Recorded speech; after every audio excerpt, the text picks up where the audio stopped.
ఉద్యోగుల రద్దుపై స్టే దాదాపు 26,000 ఉపాధ్యాయ నియామకాలను రద్దు చేస్తూ కలకత్తా హైకోర్టు ఇటీవల తీర్పు. సుప్రీంకోర్టును సవాలు చేసిన పశ్చిమ బెంగాల్ ప్రభుత్వం హైకోర్టు తీర్పుపై స్టే విధించిన సుప్రీంకోర్టు. గర్జించిన మేఘం, ఈదురుగాలులు, వడగండ్లతో కూడిన భారీ వర్షం. రాష్ట్రంలో ఒక్కసారిగా చల్లబడ్డ వాతావరణం. 5 గంటలకే చీకట్లు అలుముకున్న రాష్ట్రం. పలు జిల్లాల్లో భారీ వర్షాలతో ప్రజలకు ఉపశమనం. కరీంనగర్ లో భారీ వర్షంతో రావుల సభ రద్దు. హైదరాబాద్ లో ఈదురు గాలులతో కూడిన వర్షం. పలు చోట్ల తడిసిన ధాన్యం. ఆందోళనలో రైతులు. మరో 5 రోజులు తెలంగాణలో భారీ వర్షాలు. మల్కాజ్గిరి గాలి సునీత వైపే. భర్త మహేందర్ రెడ్డికి రవాణా మంత్రిగా మంచి పేరు. సునీత మహేందర్ రెడ్డిల చేరికతో హస్తం శ్రేణుల జోష్.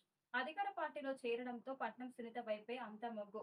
మేడ్చల్ మల్కాజ్గిరి లోక్సభ టికెట్ ఇచ్చిన అధిష్టానం. ఆమె ఎంపీగా గెలవడంపై చేగుర్తు పార్టీ ధీమా. మల్కాజ్గిరిలో సుడిగాలి ప్రచారం చేస్తున్న సునీత మహేందర్ రెడ్డి. ప్రమాదంలో పడ్డ ప్రజాస్వామ్యం. కాంగ్రెస్ కు ఓటు వేస్తేనే ప్రజలకు రక్షణ. రిజర్వేషన్ల రద్దు కుట్రను ఎస్సీ ఎస్టీలు అడ్డుకోవాలి. కాంగ్రెస్